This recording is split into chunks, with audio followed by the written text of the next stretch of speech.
Hello, everybody. Welcome to A Kiss for Luck. I'm Steve Wolf. I'm Charisse Wolf. And joining us from Northern California, our regular handicapper, Big Mike Crutchfield. How you doing, Mike? I'm doing better than most, and I'm just so happy. We just got just a great guest today, just a legend in the game. So can't wait to talk to him. Thank Yep. you, Mike, for introducing me that way. Just kidding. The other legend we have is Yes. Keeneland Dan, Dr. Keeneland Dan Cronin. Many followers, big presence on X and other socials, and he's joining us tonight. The Fat Bald Old Guy Racing, is that how it is, or Fat Bald Gold Guy? How's it go? FatBallGuyRacing.com. There you go. We're going to put links in the description when we have this down. So we will get back to Dan in just a bit. Mike, let's start off the show with your picks. What do you got? Well, I'm going to go to Belmont because I'm certainly not going to Churchill Downs because Dan's on here. So I want to learn something from Dan. So I'm going to do the late pick five at Belmont, and it's a $90 play For what day? um, For what day, Mike? for Friday. Oh, For okay. Friday. Friday. Okay. It'll be for Friday. We're doing Friday. So it starts in the fifth race. And right off the bat, I'm just going to use three horses in the fifth race. I'm going to use the number two honor roll, which is a first time starter coming up from Parks. So I kind of like that. I love the Parks horses coming up to Aqueduct and Belmont. They usually run pretty well. And I also like the five. He's 7-2 on the line, but Prince will be the number three, full attack. And I really like the trainer jockey combo. It's sample of about 33%. So, and I like one of the works that the horse had, and he's on the line at 8-1. So that's going to be my top selection in the fifth. All right. We got two, three, five in the fifth. Who you got in the sixth? In the sixth, I'm gonna go four deep. I'm gonna use the number five. Sounds like a plan. The number seven, Alphagar. Um, his first turf start was just very encouraging. So any horse that runs really, really well like he did on the turf first time, I got to use him. We're going to use the number eight, Amplitude. And my first preference is going to be the number two, LD Larry. And I believe that horse is 5 or 6 to one on the line, Hmm. and he's just sitting on a big one. And I think that horse loves loves that track. And I'm going to go with number two, Elderly Larry, for my top pick. All righty. Fair enough. Two, five, seven, eight. All right. Next racer. Okay. The seventh, I'm gonna use four. I'm gonna use the six. Get a job. That's in honor of my nephew. So I've been on him. So he's gonna get a job, and I'm gonna use the number one, Left Me Behind. The number seven, Buta, and then I'm gonna use the number four, Palace Boss, who was 6 for 10 over that oval.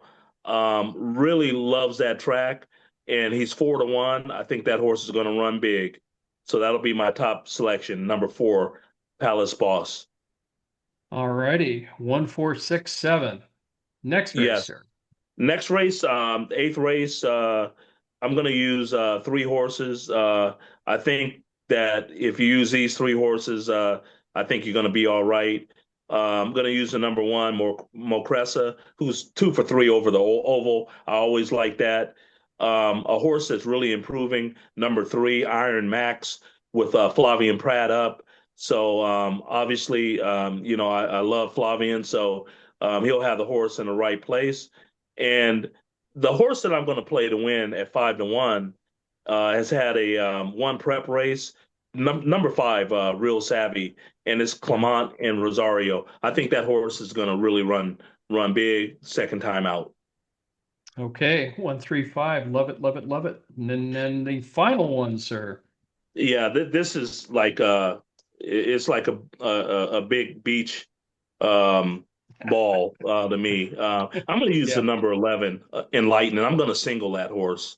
Oh, And the trainer, they just claimed that horse, and the trainer jockey combo is 25%. First, they're 25%, and the trainer is 25% off the claim. So, and they get the hot ride and Santana on that horse. So, number 11, Enlighten. all righty. $90 play, pick five. Good beans there. All right, let's slide over to Dan now and get his picks. What you got for us, Dan, and welcome. Welcome. Thanks for having me. I'm going to go to Churchill's late pick five. But first of all, I only got this Bengals hat on because my son just gave it to me for my birthday.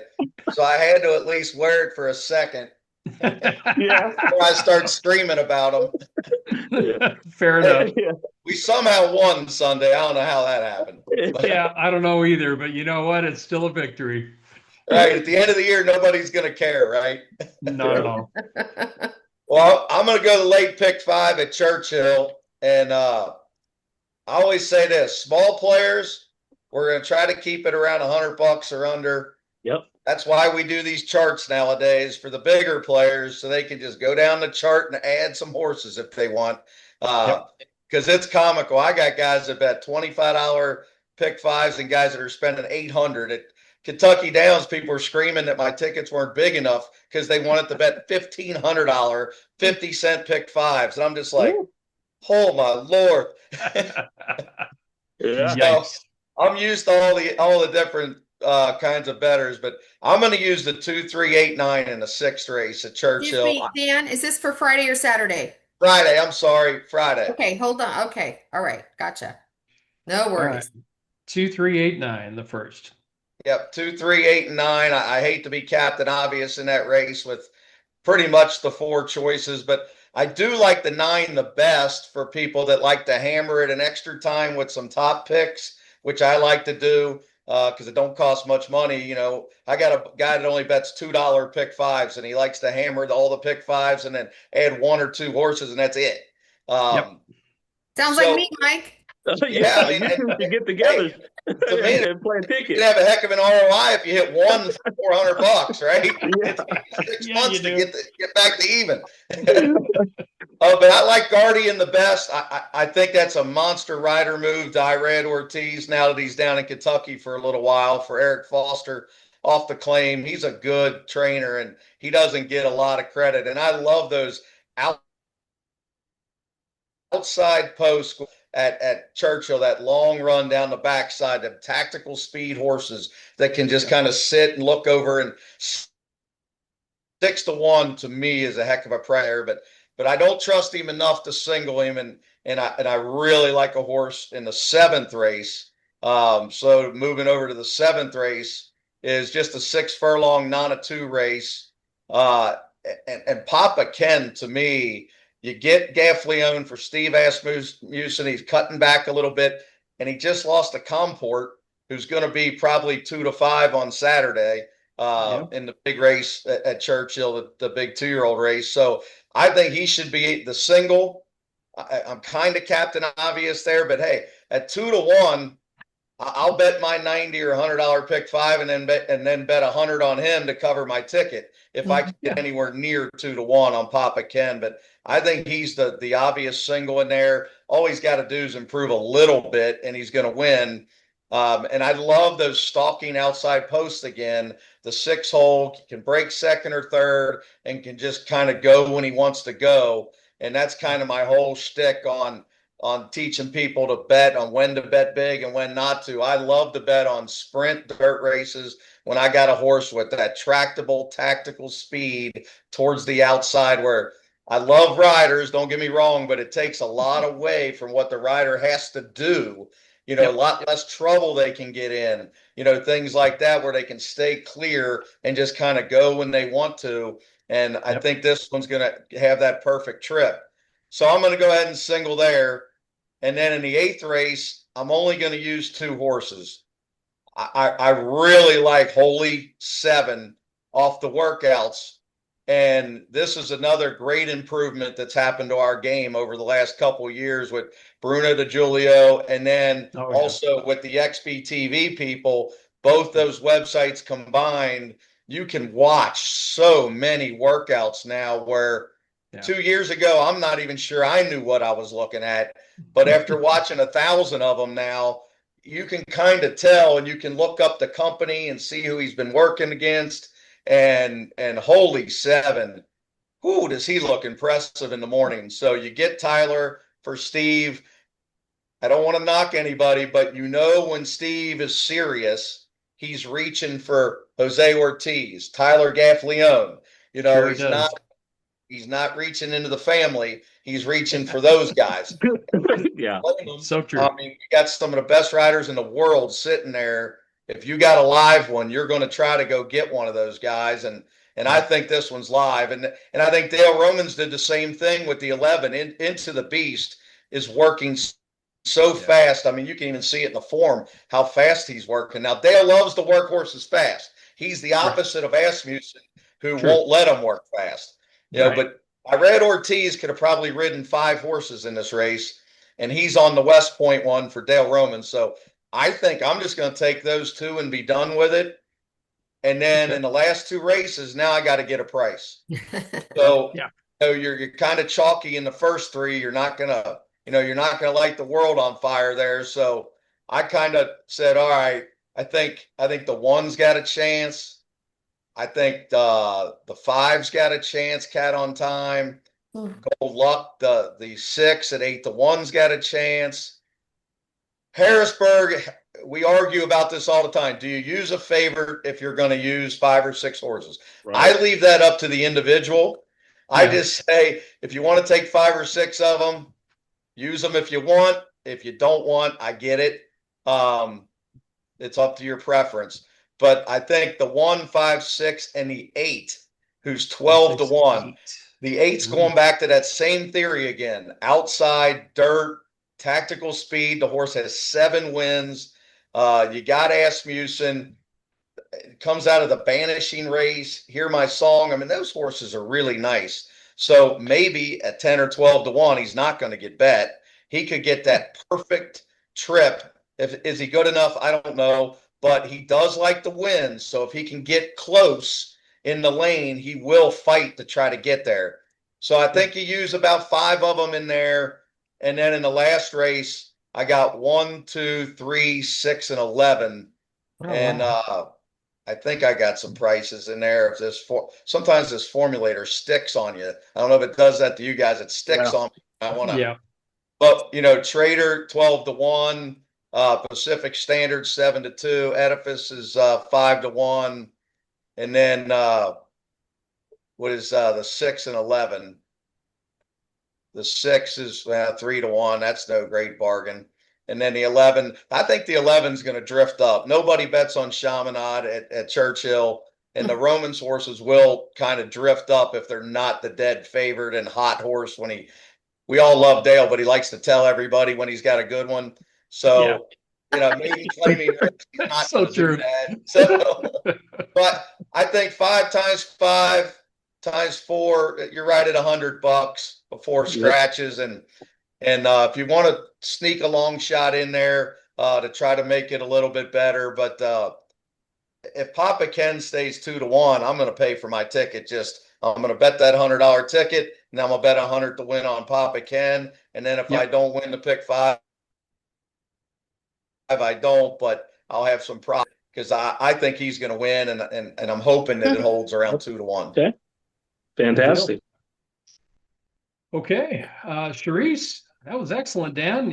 It's all you, babe. Go for it. Well, can I sing my song, Mike? It's the most wonderful time of the year. It's daytime at Los Al. Okay, yes. My time. Yeah, we hang out there quite a bit.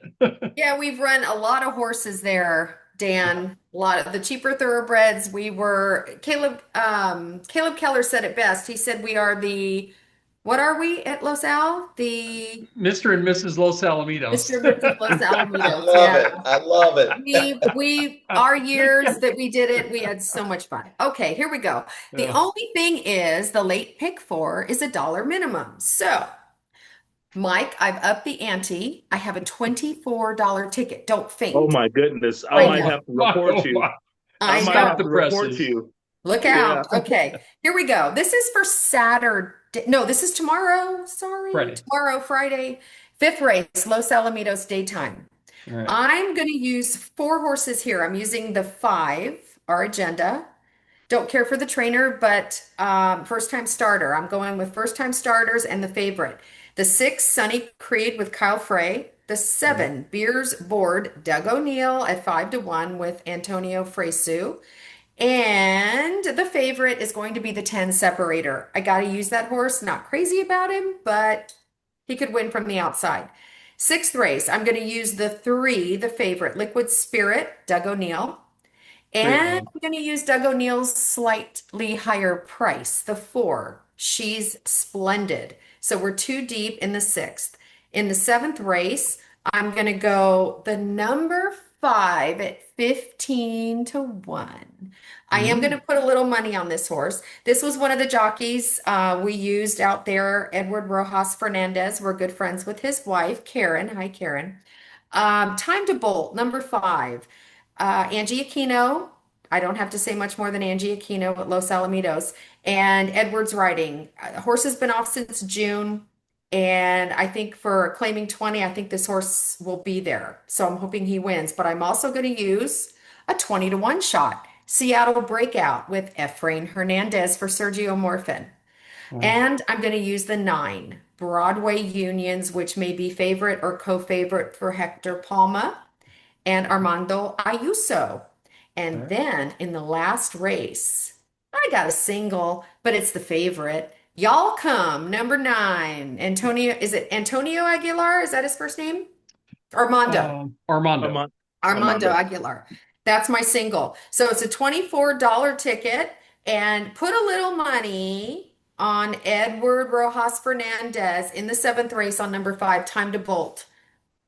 Will do. That's all I'm going to say. Very nice. Yeah, Very $24. Nice. Well, you're a big spender this week, Charisse. I mean, last week it was $6. I think $9 a week before, right, Mike? Yeah, and so I think that you got to go inside the bank this time. You know, to get the money out now to give to the wife. Yeah. Hey, Dan, Dan, I love ROI. I love talking ROI. We kid around with our friends about this. My best ROI hit was at Belmont quite a few years ago, but I played a $6 late pick 4.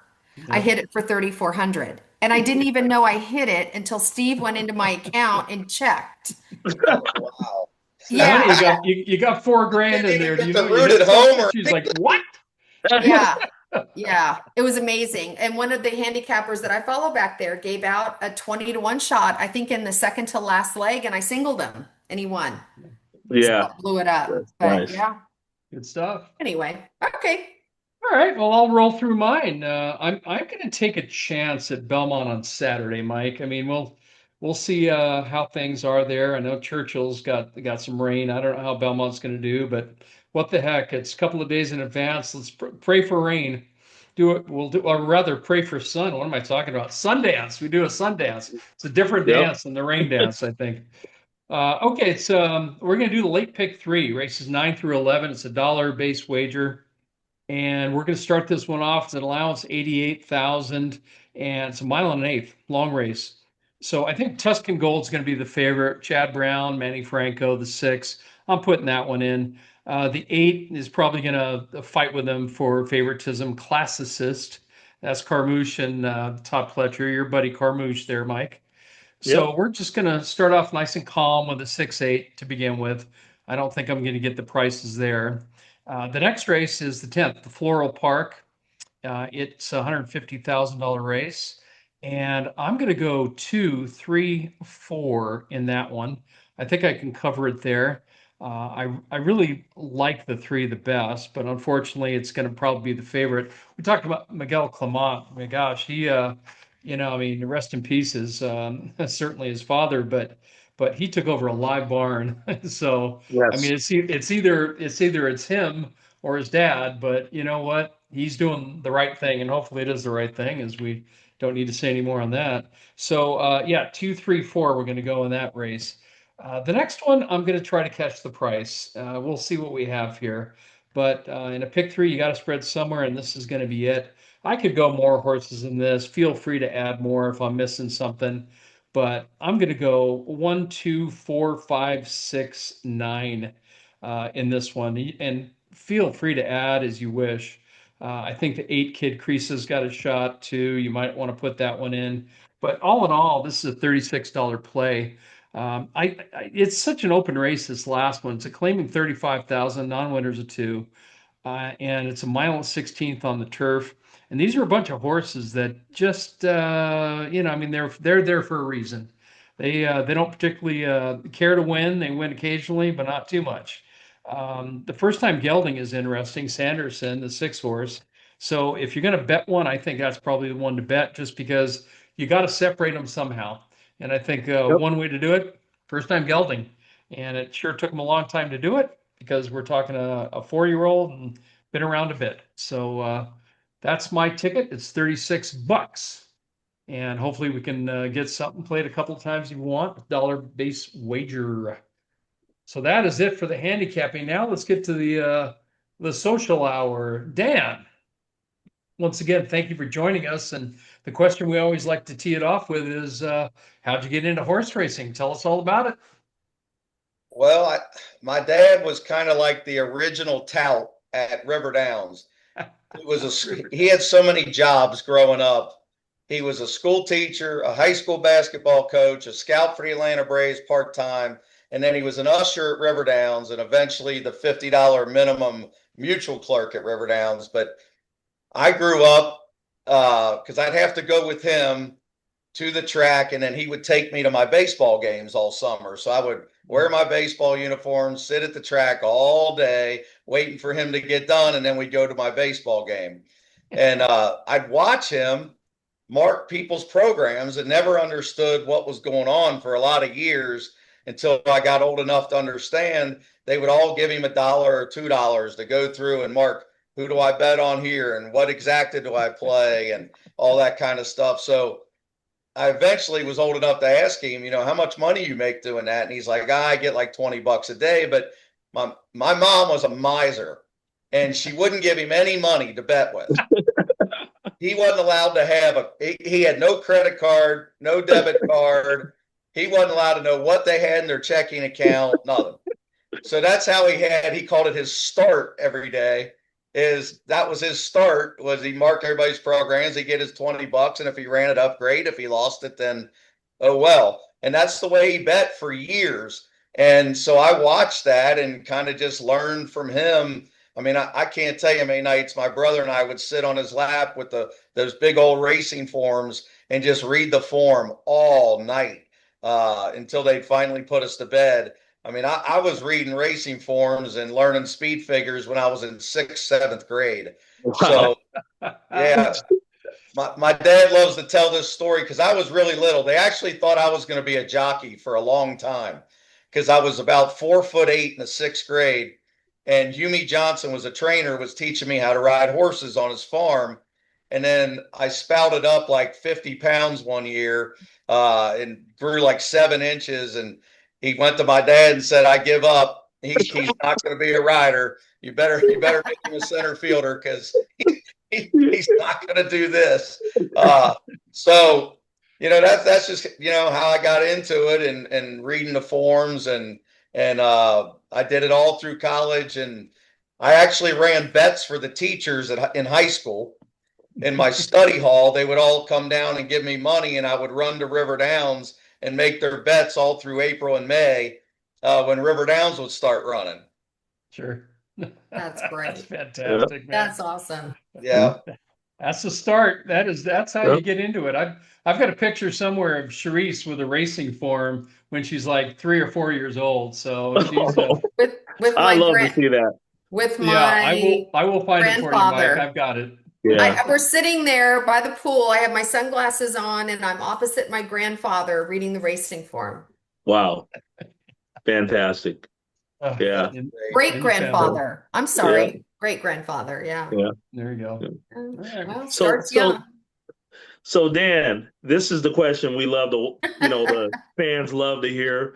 Okay, so biggest score ever, and then, your biggest miss ever on a ticket Well, the that you biggest wish you could score have ever is back. posted on my Twitter account.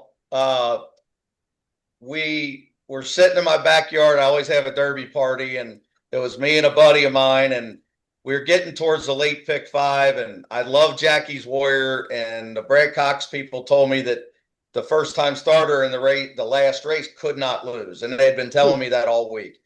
So I kept looking at this pick five, and I looked at my buddy and I said, "We're getting killed today. We got to get out." He's like, "Well, what do you want to do?" I said, "Well, we're going to single Jackie's Warrior, and we're going to take all in the Kentucky Derby. And we're going to take a few horses in them other two races, and then we're going to single Strobe in the last race of the day." And so Jackie's Warrior wins. We catch a decent price. Of course, Rich Strike wins the Derby. So we catch the longest shot in the world. Nobody, I didn't even know he was running. I mean, Yeah. we all thought it was the two, and I was like, "Who is that? It can't be the two." And we're like, I got an 82-inch TV, and we couldn't tell who it was. And of course, there's 100 people screaming, so we couldn't hear the announce. It took us a while to realize, oh my God, it's Rich Strike. Now we got a chance, right? And here's the good and the bad part about this story. So we catch the winner in the next. They hang up the will pays. And when I looked at the will pay, there's still about 70 people in my backyard. I just looked down and I said, I got to take a walk. And I just started walking. Everybody's screaming at me, "Well, what is it? What is it?" And I was like, "It's 128,000." And I just kept walking. I was just shaking. Leave me alone. Yeah, I was shaking. I was like, "Oh my God, I got 30 minutes to post. I need a Brad Cox first time starter that they keep telling me for a month they can't lose." I'm like, how? I mean, Flo's going to get this horse left. I mean, everything went through my head, right? But then here's the unlucky part. So they're going in the gate, and a 99-1 shot rears up in the gate and flips. So they got to unload them all, and all his pick five money just went to Strobe.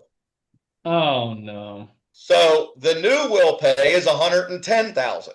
So we lost $18,000 because a 99-1 shot scratched in the gate.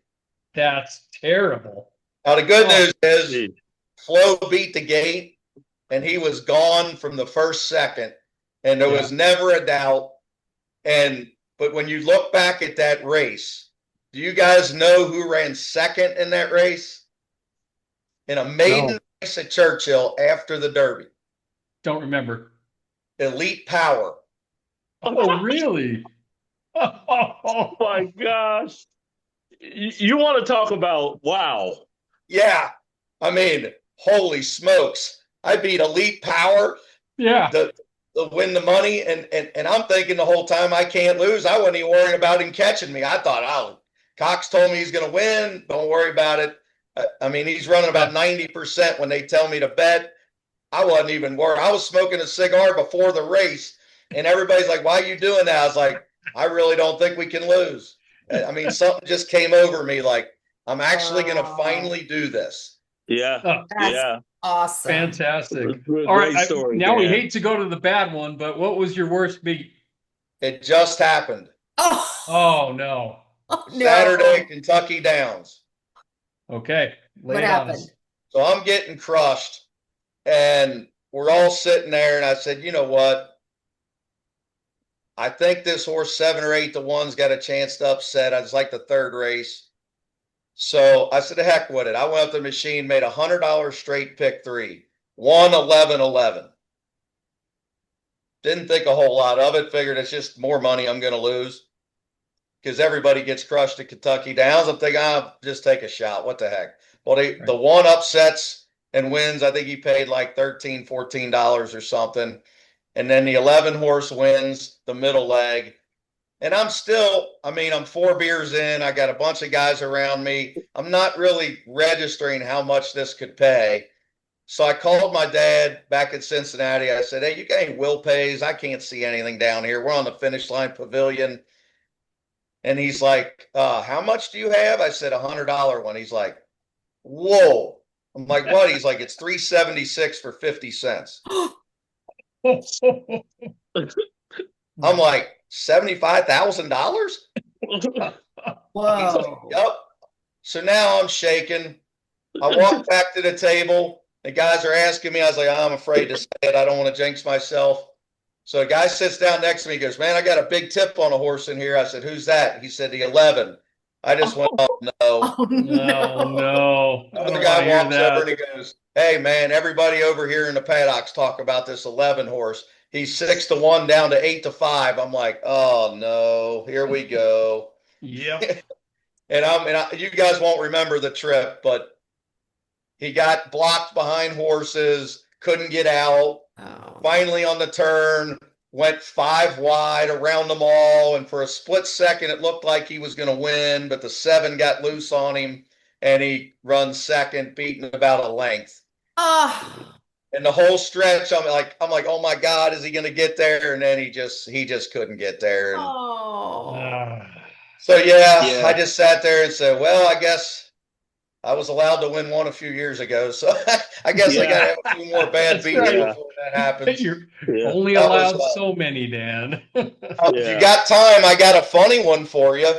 We got a few minutes, yes. All right. So 3 years ago, I get back from golf.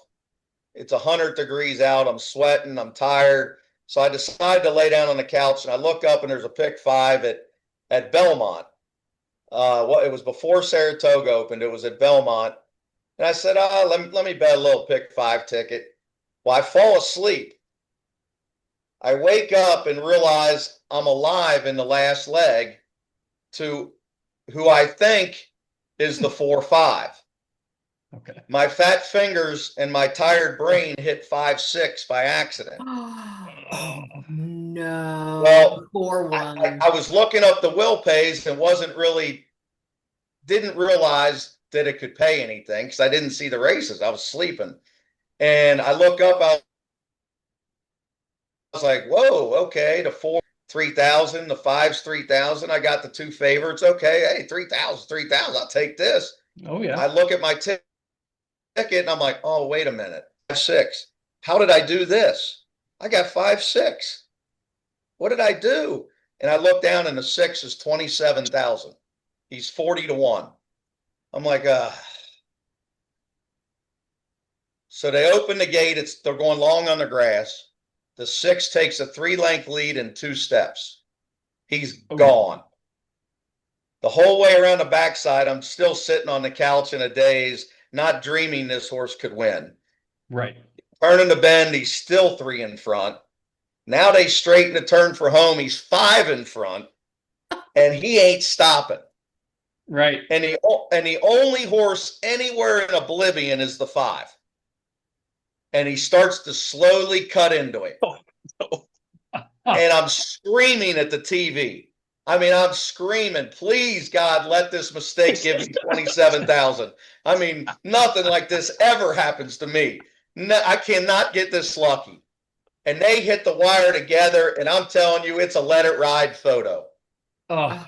And I feel like the guy from Let It Ride. I'm kneeling on my living room floor like this.